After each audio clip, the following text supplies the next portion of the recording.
with Fraidy, Reiss, founder and executive director of Unchained at Last, a leading national fight to end child marriage. She says she was forced to marry at 19 years old and shared her story with us during season 1 of our show. Take a look. For me, I was groomed basically from infancy to become a wife and a mother. I was never given a choice about whether or when I was going to marry. That was just a given. I always knew that my family would arrange a match for me as soon as a matchmaker found the right match for me. That could be either in high school or soon thereafter. And I was allowed to go on these so-called dates with him. You're a baby in this picture. I'm looking at your wedding picture here. If we can, I don't even know what to call it a wedding. Now that I know this backstory, you were a baby. I was 19. I was a very clueless 19-year-old virgin, yes. And you found yourself trapped, and in many cases, we hope that your parents would be the ally to help you out, but they were a part of this. And that's the unfortunate thing in a forced marriage is the organization that I have founded, Unchained at Last, to help women and girls across the U.S. escape forced marriages. Again and again, we see when someone here in the U.S. is forced to marry, the perpetrators are almost always the parents. And that betrayal makes it so much more difficult to leave, and it makes it almost impossible because the people who are supposed to be there to help you are the ones who are forcing you into it. Fraidy joins us now. Ari and Courtney are still here. Fraidy, you mentioned that the perpetrators are almost always parents. Ari's mother is here. Her mother protected her. They protected each other. Courtney Stodden, who was on earlier, you know, her mother alleges that they were all groomed by that individual that she married. The role of parents here. What do you want people to understand about the parental consent laws? Yeah, so that's the problem when we allow minors to be married off with just a parent's signature on a form, is that unfortunately parental consent can often and easily be parental coercion. And when we say parental consent, I want to make clear it's just a signature on a form. At Unchained at Last, the organization that I run to end forced and child marriage in the U.S., we have worked with girls who showed up sobbing at the clerk's office begging for help. There is nothing the girl, the clerk, or anyone else can do. The parent signs the form. How's that possible? That no one, I mean, I just, you know, there are things called child protected services. I mean, why do you feel there's a gap or a situation where kids can't be protected in this world we live in today in 2020? I'm baffled by it.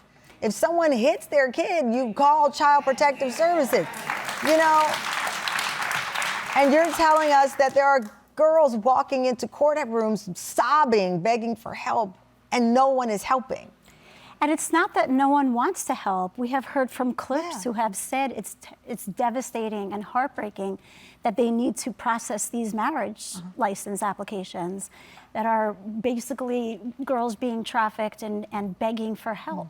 But the laws are written in a way that does not allow any bystander or the clerk or anyone else to help. Since you came on our show season 1, we're now in season 7 of the show, 1,000 episodes we've passed. What has improved? Because a lot of time has passed, so please tell me there's been some successes here. I'm glad to say there's been some success, but still a long way to go. So when I was first here, I think 2 states, we had convinced legislators in 2 states that girls matter and that they should pass simple, common sense legislation to make the marriage age 18, no exceptions. Since then, we now have a total of 16 states,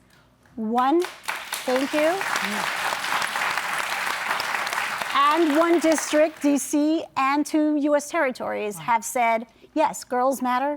Make the marriage age 18, no exceptions. By the way, doing that costs nothing, harms no one, and yet we still have not been able to convince legislators in the other 34 states to do the same thing. It's incredible. I know, Ari, you're the founder of My Soleil Foundation. Your mission is to create a world without child marriage. It still blows my mind that we have to say we need to create a world, that we're not in the world.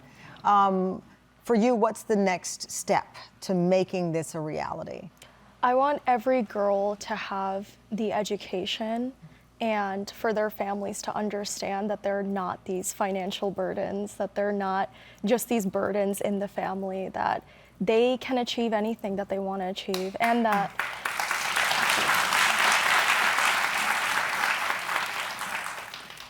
And for them to have agency, I think a lot of the stories that we're hearing today is that they allow these women to sacrifice their entire lives, and then they go through all of these other issues. That's not even just the marriage, it's the DV, it's all of these other things, right? The DV being the domestic violence. The domestic violence, the adolescent pregnancy, the rape. It's just, I mean, it's horrible. So when people think child marriage, they just think, oh, this union between this, girl and this man, but it's so much bigger than that.